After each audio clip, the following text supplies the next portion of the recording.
people in the audience. I'm not a teacher of religious history. I'm a teacher of religion. I did my PhD. I see Dr. Johnson and his wife, Mrs. Johnson there. I did my PhD in New Testament with Dr. Johnson. Nice seeing them. And I see some other people in the audience.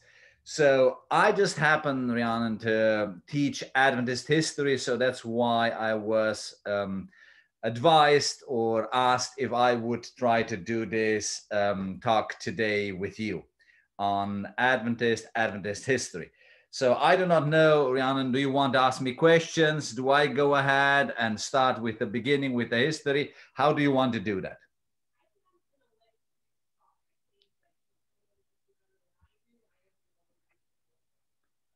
All right. Okay, good. So today I was asked to talk about Adventist history. What makes Adventism unique? What is the contribution? How does the outside world view Adventism? And what are some of the issues within Adventism? So beginning, contribution, how does the world see us, a sect, a cult, and what do we do to contribute to society? So Adventism finds its initial beginnings in the Second Great Awakening, and there the central figure is William Miller. William Miller was a Baptist farmer born in New Hampshire, New York, northern New York, married and moved over to Pulteney, Vermont, born in 1782 and passed away in 1849. He was a farmer, grew up in a Baptist family, but as at that time, people would convert, and especially after he moved to Pulteney, Vermont, he became the librarian of the library. He would read Voltaire, he would read Hume, and he would later on give up baptism in favor of deism. Deism is kind of the belief that God created the world, but then withdrew from the world, and the world was running by itself, kind of the watchmaker who kind of built a watch, he turned it on, and then just let it run.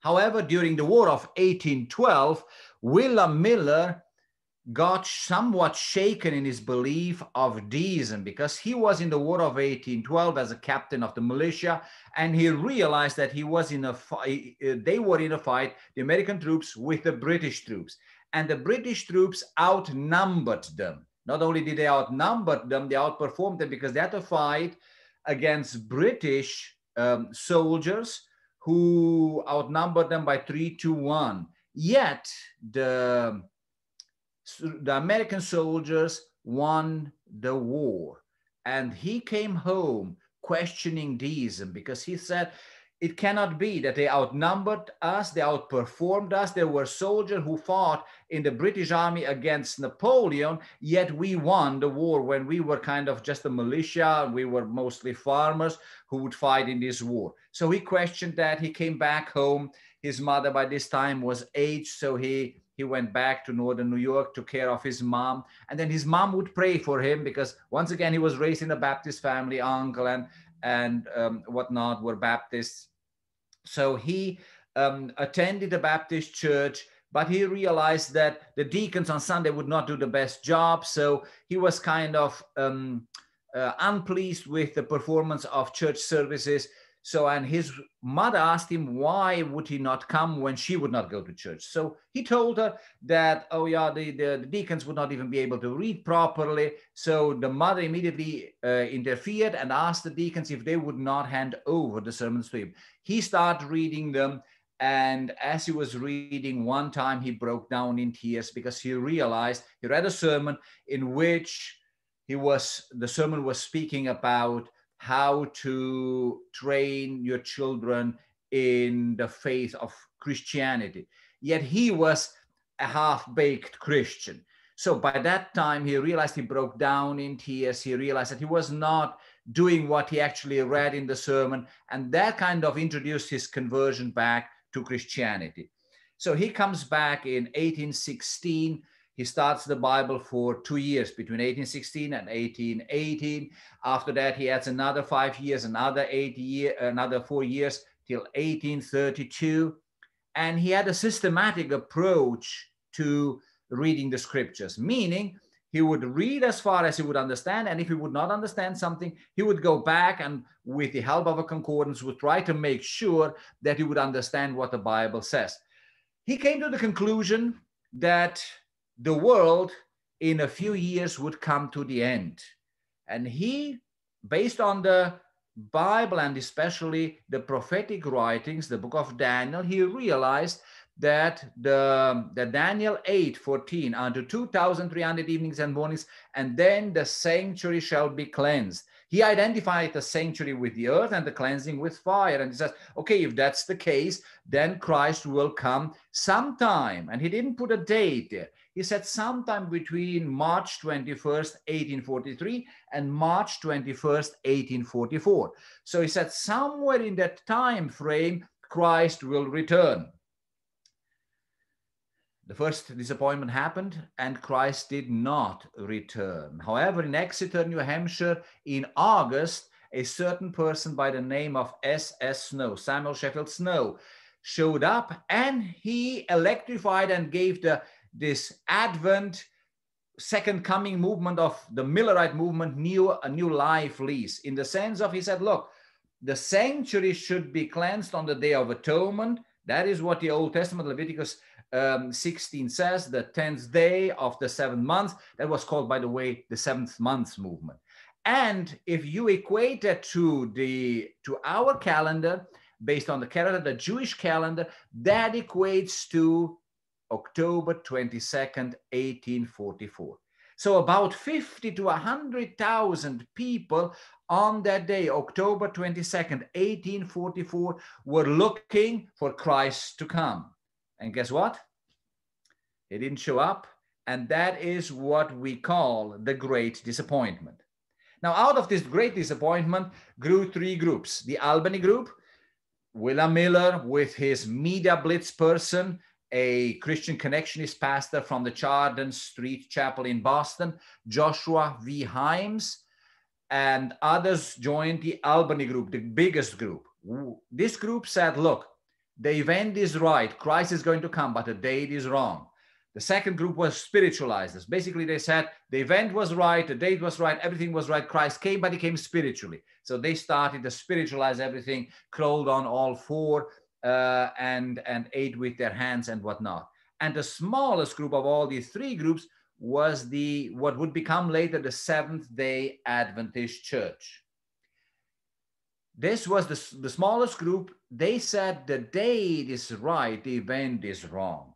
Now, if the date is right, they needed to figure out, okay, what happened on that day. And with this, I'll introduce you to these 5 unique contributions Adventism makes to Christianity, at all, as a whole. But to kind of tell, we talked before we recorded, Rihanna asked me, why is Adventism so prevalent to North America rather than to Europe or other parts of the world? Because in the Second Great Awakening, Millerism was thriving in North America. And because the Adventist group came out of this, the Seventh-day Adventist Church came out of these 3 groups, that's why Adventism grew out of the North American soil rather than somewhere else. Now, that doesn't mean that in Europe or somewhere else, there were not people who were date setting. For example, a few years back when I was after I came back from a university, a college in England called Newbold Adventist College, and I pastored in Germany, I was together with some professors from the University of Tübingen and Münster. And one day, the leader of the ecumenical movement, there was an ecumenical gathering, asked me and said to me, would you like to come to me and tell me a little bit about Adventism? I was kind of young and I was kind of a little bit shy and I was kind of a little bit ashamed. We Adventists grew out of the Great Disappointment. So, and I'm talking to this guy, and by the way, I'm talking to this guy, and he said to me, why are you so timid to talk about the Great Disappointment? I said, we Adventists, we did not predict the second coming on the date. It was Millerism, whatnot. I was kind of shy and a little bit ashamed. He said to me, look, I'm a Protestant theologian. I wrote my dissertation with one of the most prominent European theologian, Karl Barth. He said, look, we Protestants have set dates. Calvinists have set date. Pietists, Johann Petri, Johannes Bengel, we set date 1836 and other dates. Why are you ashamed of coming out of a movement that set dates? We did that too in Germany. I never heard before that. I went home that evening and took out my history, my church history books, and lo and behold, it is true. The Pietists, the Calvinists, other people all over in Germany as well as other places in the world were setting dates during that time. So, and he said to me further on, he said, by the way, tell me a little bit more about you Adventists. And once again, I was kind of shy and a little bit ashamed. Said, yeah, and we keep the seventh day because we are called seventh day. We're keeping the Sabbath. You know what he said to me? He said, sir, there is no clue in the New Testament for Sunday keeping. And I thought, wow, I have never heard of a Lutheran theologian who is so open to me and tells me, look, other people have set dates. He said to me, look, I wrote my dissertation with Karl Basel, so there is no clue in the New Testament. He was a New Testament scholar, by the way. He said there's no clue in the New Testament for Sabbath, for Sunday keeping. So why are you shy about that? So he kind of encouraged me. It was a nice experience. So back to the three groups. Our contribution. So this is kind of a little bit the history. Where did we grow up? Second Great Awakening, William Miller with his Media Blitz person, Joshua V. Himes, the Great Disappointment, the three groups. And out of the three groups, the Adventist group, the smallest. The others kind of disappeared. The Adventist church grew the biggest and survived the others. But Adventists need to answer the question if they claim that, and at that time they were not yet Adventists, they were in the Advent movement, the Millerite movement. So they needed to answer the question, okay, if the date, October 22nd, 1844 was right, what happened? So people who never became Adventists, like Kruger and Dr. Hahn, they studied the Old Testament and they studied the sanctuary and they realized, okay, if the sanctuary shall be cleansed, could it be that on October 22nd, 1844, a shift in Christ's ministry took place? That's why, and out of this grew what we call the sanctuary doctrine. So Adventists basically contribute to Christianity with 5 doctrines that are unique or almost unique to Adventists. One of them is the sanctuary doctrine, right? So where they claimed, okay, there is a true sanctuary in heaven, the model sanctuary that was given kind of a blueprint to Moses. As on in the earth, there were different sacrifices, the daily, the yearly, 2 different phases. So they drew analogies and they said, look, Christ obviously on this date shifted his ministry. Now, as Adventists, we have polished and improved on this doctrine rather than having it something visible, movable, or physical. We talk about 2 phases of Christ's ministry. So that is one doctrine. All of them start with S, Rihanna. So it's easy to memorize. Sanctuary. Then, of course, we inherited from the Millerite movement the second coming of Christ, the second S. And then we came up and said, okay, the Sabbath.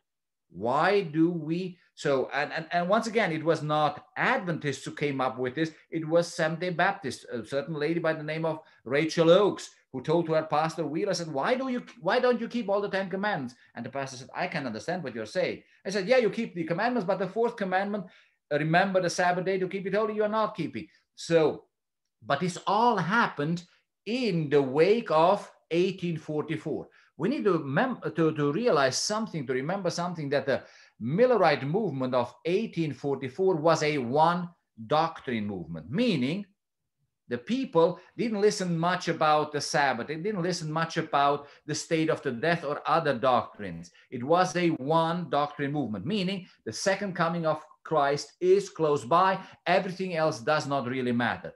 Even though Rachel Oakes talked about the Sabbath in the 1840s, very few people, Wheeler, Preble, and others, took note of it, but it didn't have a huge impact on the Millerite movement, on the Second Advent movement. So Sanctuary, second coming of Christ, the Sabbath. Then there was what we call the state of the death. What happens to the people when they die? The Bible tells us they know nothing. So Christianity has in large bought into this Greek philosophy that the soul is immortal. So there were other people who would say, George Storrs, for example, the soul is conditionally immortal, meaning when Christ adds immortality to us. But as we are dying, we are going into a sleep, we are unaware of anything, and we receive immortality at the second coming of Christ. So sanctuary, second coming of Christ, Sabbath, and the state of the dead. And then the last one of our founders, amongst the founders, we have Joseph Bates, James White, Ellen White. She had prophetic insights, meaning she had the spirit of prophecy, what we call the gift of prophecy. You probably have heard of prophets in the Old Testament, prophets in the New Testament, prophets in the modern times.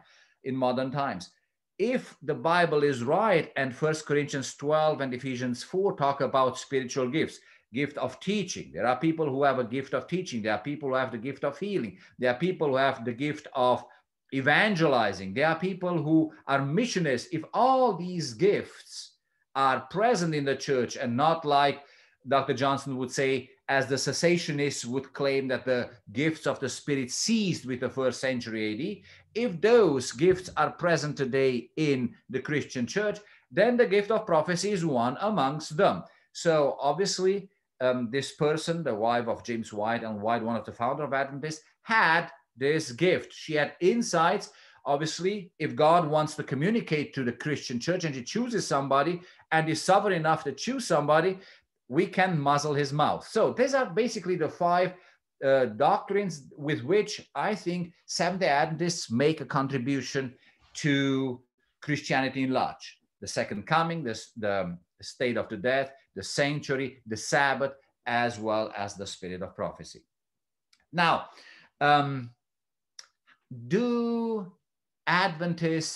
Adventists viewed as a cult? Many people view Adventists as not a Christian denomination, a cult, a sect, because we kind of are a little bit outside the norm as far as when do we worship? We worship on Saturday. We're a little bit outside of the norm of Christianity, of Christian beliefs, because we are adhering to a certain diet. Some people would call, okay, a Jewish diet. We don't eat unclean animals according to Leviticus 11. We adhere maybe to a more vegetarian diet rather than to a mixed diet, and so on and so forth. In the 50s, in the 1950s, people like Donald Gray Barnhouse in the magazine Eternity wrote an article, Are Seventh-day Adventist Christians? And he talked to the leadership of the Seventh-day Adventist Church. By the way, in 1860, we gave ourselves the name Seventh-day Adventist. Seventh day, the Sabbath, Adventists, the people who wait for the coming of Christ. And then only in 73, we basically had a headquarter, that we call the General Conference. But in 1950, in the 50s, people asked, are Adventists, are Seventh-day Adventist Christians, are they a cult or not? So Donald Gray Barnhouse wrote an article. He talked to the leadership of the Seventh-day Adventist Church, and he said, basically, yes, they are, except those people who would be, we would call them today, fans of M.L. Andreasen. M.L. Andreasen used to be a theologian in the Seventh-day Adventist Church, and he kept some more, we would call, radical views, and Barnhouse would say, yep, those people who adhere to his theology in the Seventh-day Adventist Church belong to the lunatic fringe of Adventism. Now, one of our church historian with whom I took classes, whom I highly respect, Dr. George Knight, he writes about Barnhouse in his books, and he talks about how Barnhouse kind of talked to the leaders of the Seventh-day Adventist Church, and Barnhouse would relegate these people, the fans of M.L. Andreasen, this more conservative, highly conservative, more radical Adventists, into the lunatic fringe of Adventism. In 1960, Walter Martin received a commission from Zondervan here, the publishing house up the road in Grand Rapids, to analyze and write a book about Adventism. In 1960, he published the book, The Truth, about Seventh-day Adventism. Are Seventh-day Adventists Christians? And he came to the conclusion, yes, the Seventh-day Adventist Church are indeed Christians.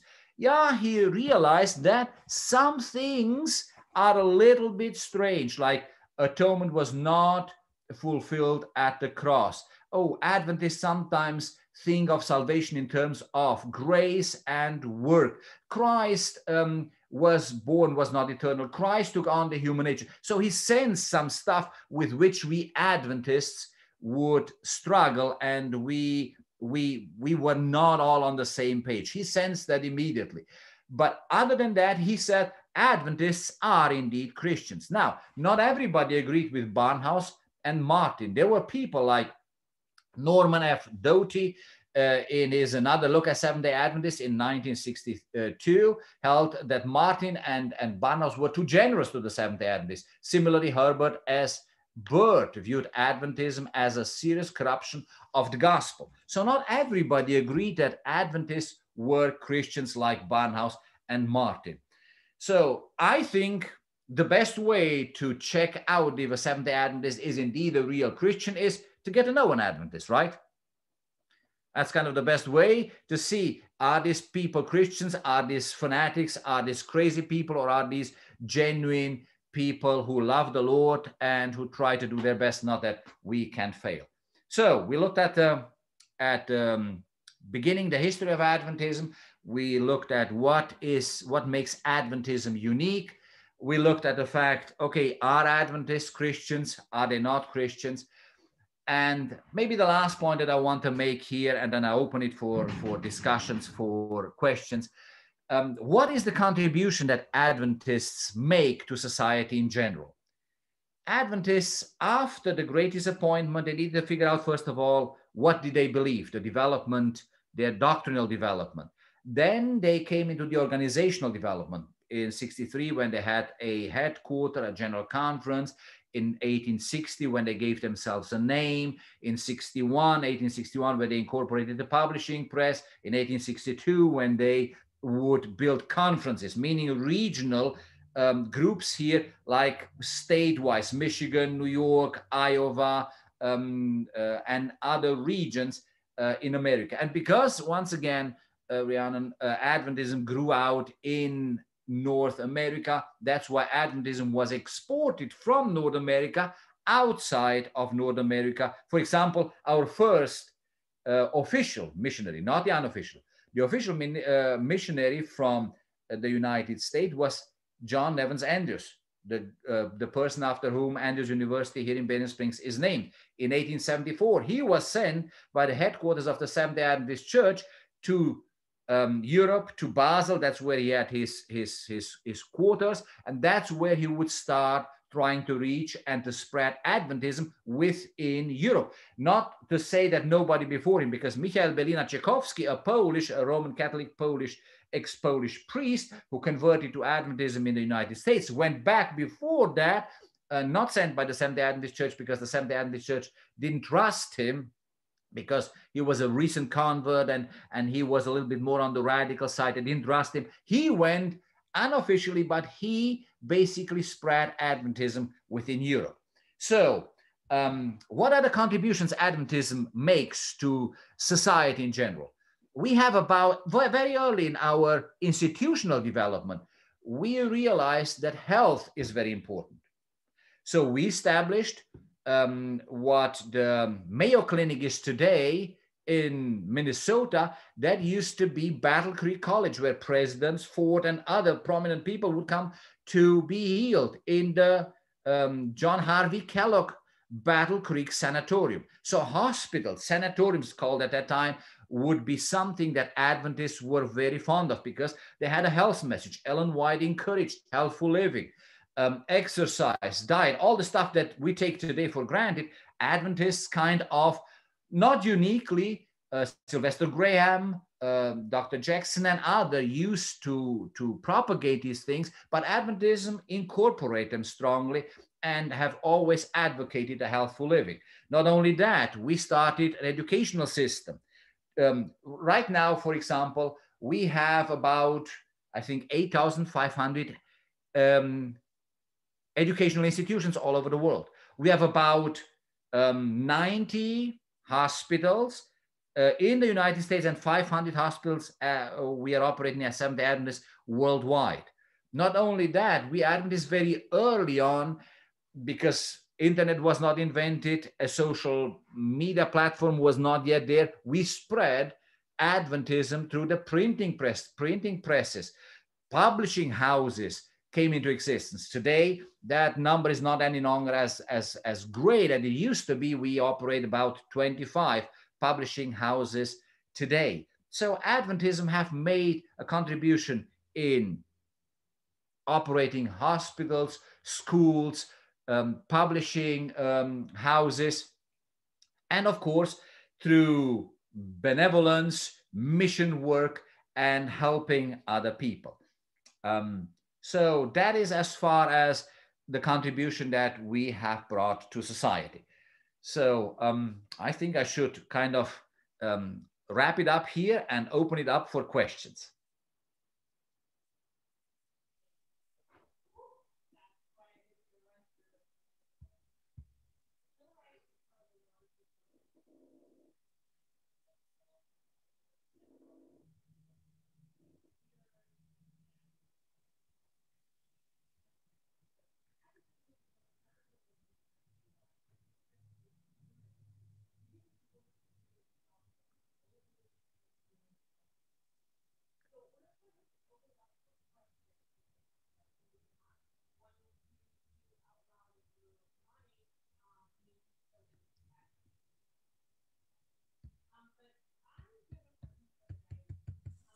You need to unmute.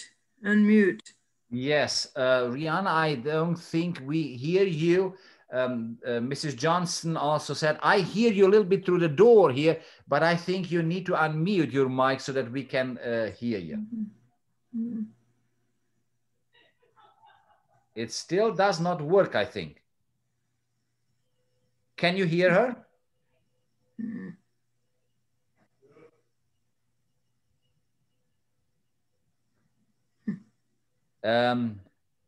Rihanna, if you open the door, maybe I can repeat the question and I can hear you visibly here. We are in two different rooms. She's in one room, I'm in a different room due to all this social distancing. Maybe I can repeat the questions, or I think Rihanna suggested that she wants to open the floor for questions. Yes. Can you hear me now? Yes. Yes. Yes. Got it. I don't know what went wrong, but okay. Okay, we're gonna go ahead and open up to the floor, and R.M. Johnson wants to know how many SDA members are in the world and how many are in North America. Worldwide, I think we are numbering as of now about 20 million baptized Seventh-day Adventist members and about 25 million people who adhere to the Seventh-day Adventist Church, kind of were friends, maybe are getting familiar with Adventists, maybe preparing to become Seventh-day Adventists. Dr. Johnston, you catch me right there. How many Adventists are in North America? If you would ask me how many Adventists are in Germany, I would tell you there are about 37, but I don't know as of now how many 1,000 people are in North America, or is it a million or whatnot? I can't tell you the number, so I better admit I don't know. Do you have any other questions? The answer, I think, is a little over 1 million. Thank you. I thought it was about 1 million, but I did not know the exact number, so that's why I better be honest and transparent and say I don't know exact the number, but I estimate it was about 1 million. 1.2 according to an NPR article in 2015. So we can say comfortably probably closer to 1.5 here in 2021, giving an increase over the last few years. Any other questions? Thank you, Dr. Johnson. Appreciate that. Dr. Gallos, I have a question about the role women play in Adventism, given that Ellen White is such a huge name. It's probably one of all of the leaders in the church. She is the most well-known. Yes. How has that played a role in women's role? How has Ellen influenced women's roles in the church? It is amazing, Rhiannon, that Ellen White is generally speaking, there are always exceptions to the rule. She's highly revered in Seventh-day Adventist. She did not always used to be revered because, number one, she was a young woman when she had the first insights that she received from God, visions, whatnot. She was not revered. Prophets had a bad reputation during the 19th century in the United States. And she was not very educated because at the age of 9, she had a almost fatal accident. A girl hit her with a stone and she was in a coma for a long time.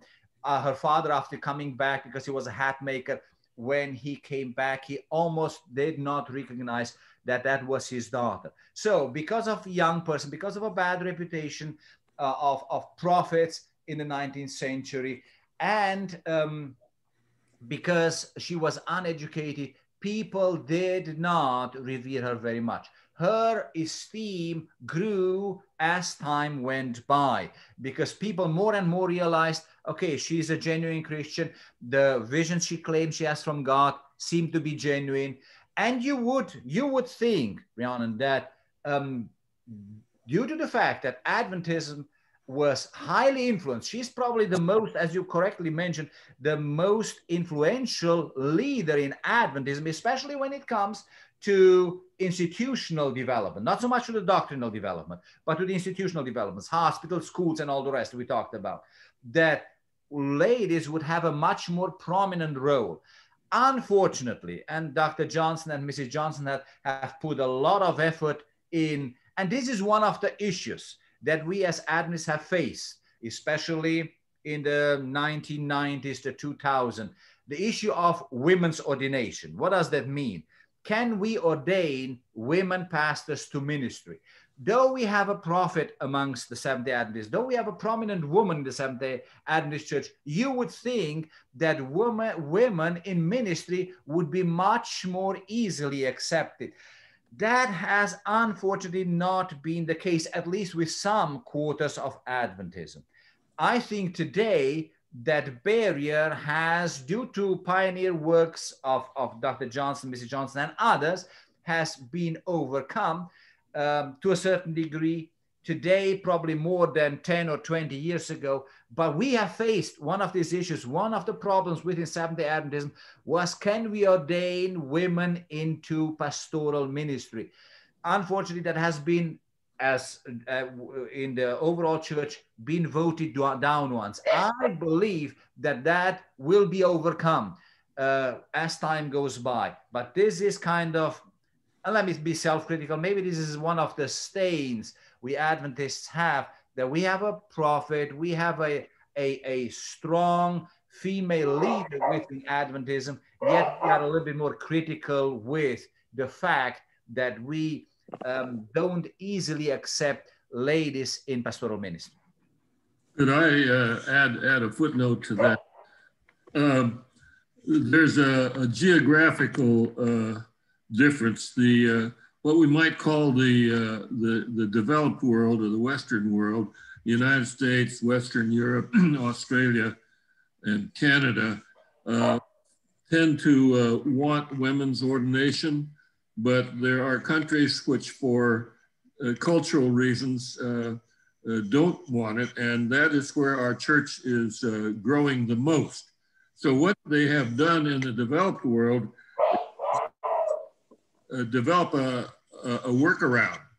We have many women pastors and church workers, but people who are women who are pastors of churches, but we don't call them ordained. We say they're commissioned or they're licensed. It's a little bit irregular, but that's kind of our way of working around the cultural barriers. Yeah. Thank you very much, Dr. Johnson. Very helpful. Yeah, and there is, as Dr. Johnson says, a little bit of a discrepancy between the developing world, where the role of women in pastoral ministries is more hesitantly accepted, and the more openness in the Western world. Yeah. But this is because we are such a worldwide church, and the church grows in the Southern Hemisphere much stronger than in the Northern Hemisphere. These people have also a strong say to say. Makes a lot of sense. Unmute yourself, sorry. You know what? I cannot wait for this pandemic to end so I can see all you lovely people in person. I don't have to worry about whether my mute is on or not. Yes. Anyway, Tom O had his hand up and looked like he was going to ask a question. So I do apologize to Tom again. But Tom, if you'd like to go ahead and ask your question, we'd love to hear it. I was curious of how Berrien Springs, Michigan got involved. How and when, and what is their role right now? Okay. Thank you very much, Tom. Appreciate that question. Very good question. The headquarters of early Adventists in the early 60s, 70s, 80s and 90s was Battle Creek, Michigan. Ellen White came from the East Coast with her husband through Rochester, but then they settled in Michigan, in central Michigan, Battle Creek. However, due to a burning down of the Battle Creek Sanatorium and the publishing house, Ellen White, as a leader of the church, advised that Adventists should not conglomerate, because this is what human beings do. This is what, for example, the Latter-day Saints Church does, right? They conglomerate in Utah, right? Salt Lake City, Utah. Adventists conglomerated in Battle Creek, Michigan. And she said it would be good if we Adventists would spread and not be all in the same place. And that is where two leaders took the Battle Creek College and brought it down to Berrien Springs. They found a piece of land in Berrien Springs, which I understand they bought for very cheap. Maybe somebody might correct me. I think the price they bought the property where Andrews University sits right now, they paid at that time $5. They bought this property. Battle Creek College was renamed Emmanuel Missionary College during that time. Colleges would be missionary colleges because you would train young people to be missionaries, right? Missionary societies were growing. A mission attitude was prevalent, not only in Adventism, but in Christianity as a whole. So Emmanuel Missionary College was the college named here. Before then, in the 50s, it turned into into Andrews University. But this is how, through the exodus of institutions, like the headquarters moved away to Washington, the publishing house moved away to Hagerstown, and so on and so forth. The college moved away from Battle Creek and came to Berrien Springs. And this is how Berrien Springs became another center of Adventism. And this is why today, of course, due to the fact that the university has several employees and students and whatnot, we have a predominant Seventh-day Adventist predominantly Seventh-day Adventist people in Berrien Springs living. Awesome. Does that make sense, Tom? Yes, thank you. Okay. Cool. Do we have any other questions? None? So what happened to Battle Creek then? Was the founder of Kellogg's involved? Yes. John Harvey Kellogg was basically, his father became an Adventist, Tom. So his sons were Adventists. John Harvey Kellogg was an Adventist whom Ellen White, so first of all, he worked in the publishing house together with James White, the husband of Ellen White. He worked there. They wanted him to take that over, but they realized his talent. He was a very smart person. And then the couple, both James as well as Ellen White, sponsored him in med school. So after he was done in med school in the 1870s, he came back, took over Battle Creek Battle Creek, at that time it was called the Western Health Reform Institute, kind of a long name. He turned it into a sanatorium because at that time, sanatoriums were the thing that was in, because he said in a sanatorium you come not only to be cured, but to learn how to live healthfully. And if you ever have the chance, Tom, in Battle Creek, right there where the sanatorium used to be, there is, and I can't remember now exactly the street, but it's kind of central Michigan, there is a Adventist village, meaning the Seventh-day Adventist Church has kind of put together a historic village. The house of Ellen White, her parents-in-law, Loughborough's house, some other Adventist pioneers. And there are also in the center, for example, because Kellogg was a physician, and he would also have in the sanatorium exercise machines. You will see exercise machines. He cured with hydrotherapy, with light therapy. I mean, he had all these machines that for his time were kind of advanced gym tools that he used. Should you ever have the chance to visit Battle Creek in this Adventist village, you will see those tools, and you will see the inventions that John Harvey Kellogg patented and used. Now you probably ask, so what happened to John Harvey Kellogg? Unfortunately, John Harvey Kellogg, when the sanatorium burned down, John Harvey Kellogg wanted to rebuild the sanatorium much bigger and much more elaborate. The Seventh-day Adventist Church by this time grew out their structure, meaning that's loomed all over because everybody kind of enlarged, expanded, and the enlargement and the expansion came with a lot of debts. And Ellen White said we should be frugal and we should not expand by making a lot of debts and then having sick people, meaning exploiting sick people who come to the sanatorium to pay for these expansions. So at that time, there is a struggle in the 1901 General Conference. A.G. Daniels used to be the General Conference president, the leader of the Seventh-day Adventist Church. He and Harvey Kellogg, they kind of went against each other. John Harvey Kellogg aligned himself with a person, A.T. Jones, who became a prominent person in the first crisis of Adventism in 1888, when Adventists debated righteousness by faith. And then A.G. Daniels aligned himself with W.W. Prescott, a church worker. And these two parties clashed against each other. The sanatorium was lost. Adventism lost. Adventists lost the sanatorium. John Harvey Kellogg took it over in 1907. The crisis escalated. In 1910, he left the church, the Seventh-day Adventist Church, altogether. And Adventism relocated their sanatoriums, their health institutions, towards California. That's where Loma Linda was established. Loma Linda University, now Loma Linda University, was established.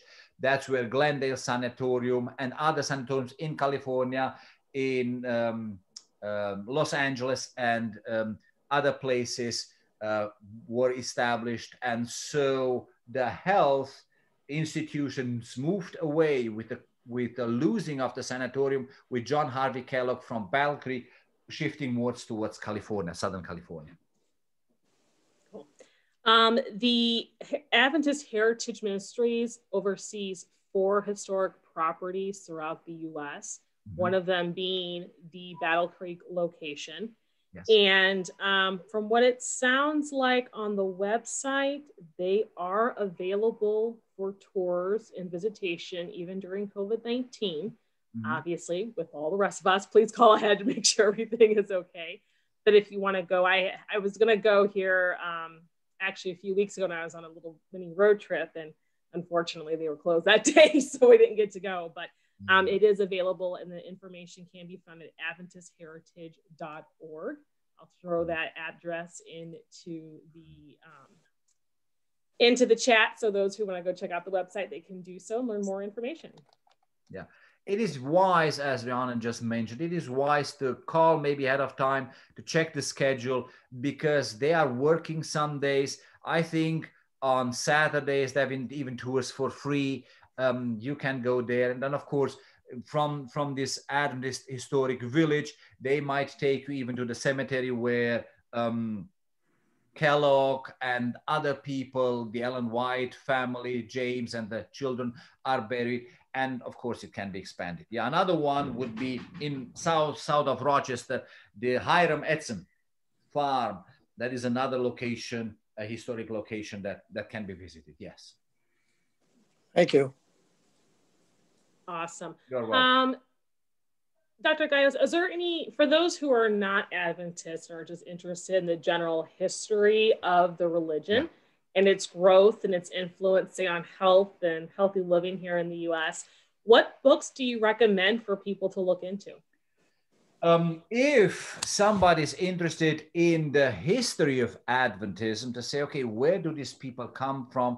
Where do they grow out of, and all the rest? I recommend, I hold in my hand here a book, Anticipating the Advent, A Brief History of Seventh-day Adventists. As I mentioned before, Dr. George Knight wrote this book.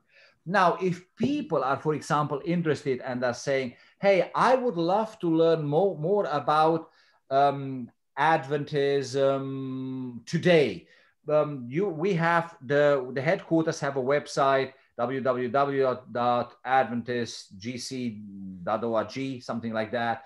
You can get information from there. So the internet is fully populated with that. If somebody says, look, I'm interested because I hear the Adventists are in National Geographic studies, they kind of live, I don't know, 10 years longer than the general population. Why is that? And that this study was done in Southern California. So why is that? I would recommend, for example, a book by Ellen White. Ellen White wrote a book on health,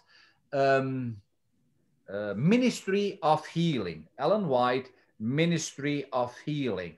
If somebody is interested and say, okay, how did Ellen White kind of promote, how have Adventists incorporated this health message?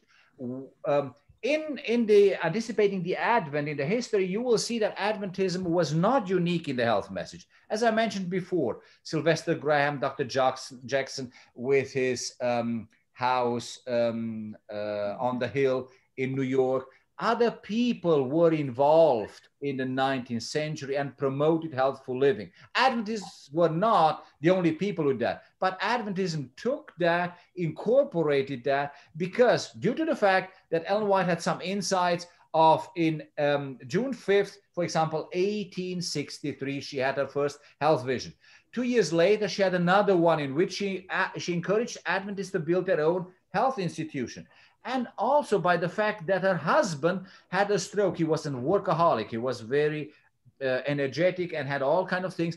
And he had a stroke. And because of the stroke, he kind of developed, she needed to take care of him. And he needed to take, she needed to take a lot of care for him to regain his health. And of course, he died prematurely in 1881.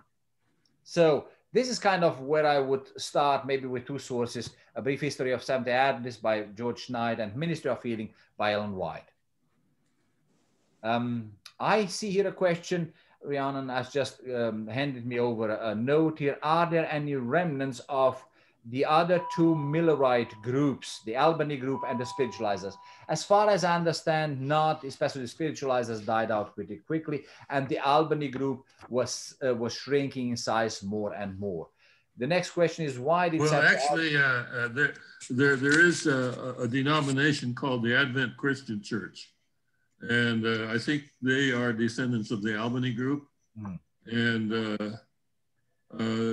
it's small. It's very small, yeah. But it's an organized denomination. The other question is, why did Seventh-day Adventists thrive over others? I suspect others. I suspect that the person, Peter L., who wrote this question, means why did they thrive over the other two groups, the Albany group and the Spiritualizers, as we call them?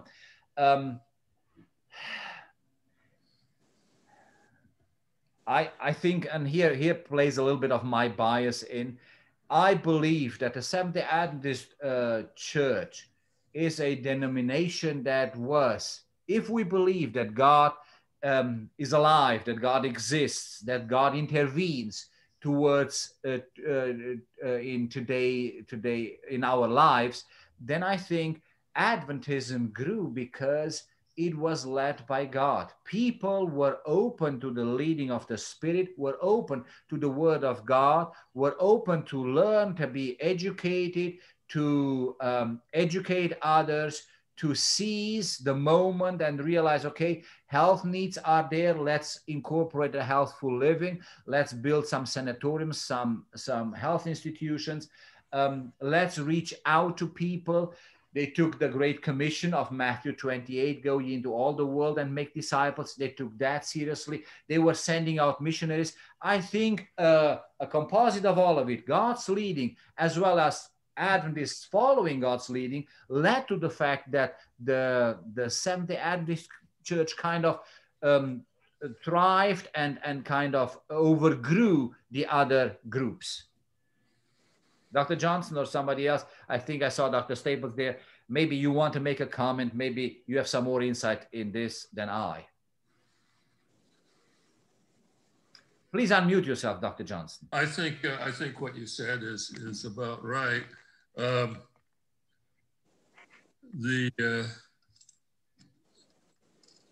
just the Seventh-day Adventists have just been much more vigorous than the others.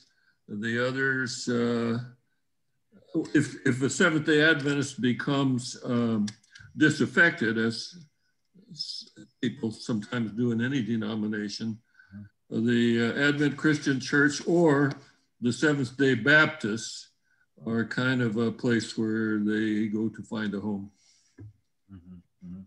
I see in the chat, Anticipating the Advent, yes, the subtitle is A Brief History of Seventh-day Adventists. George Knight wrote that book. Yeah, if somebody wants a short overview, where did the Adventists come and where are they today? That would be a good start. There are other books by Schwartz, a much bigger book, but I'm not trying to sell anything here or to advertise too heavily for that. But I think a beginner book would be there.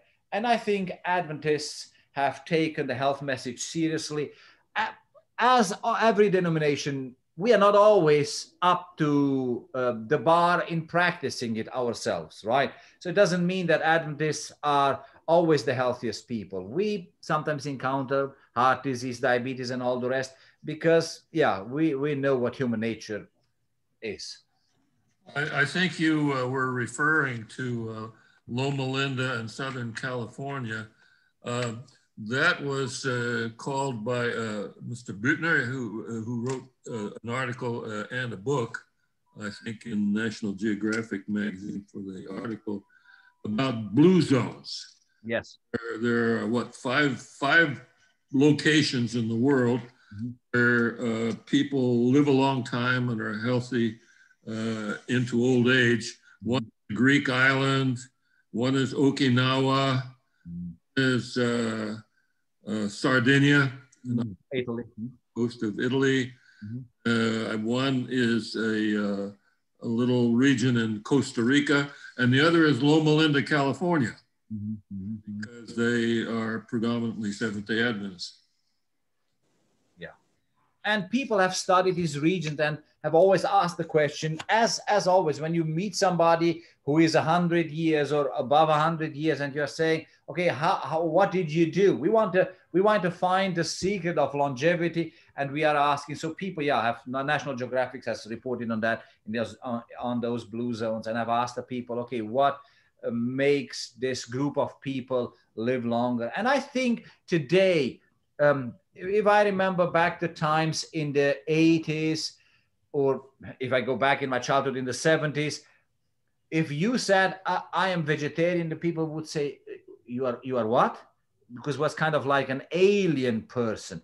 Today, vegetarianism, veganism, plant-based diet is something that Hollywood stars promote heavily. So it's not any longer that it is something that is very strange.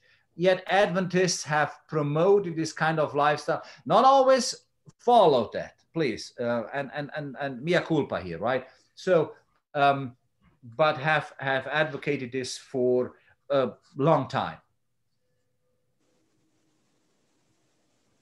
And I think with good results. Okay, well, I do apologize for stepping out. We are technically open to the public today, so heard the bing bong, had to go run over and take care of them. So I'm assuming, Dr. Gallos, you were answering Peter's questions and a few others. Yes. So thank you. Are there any other questions that you have for him? I'm not in shape enough to be an Adventist, by the way, so just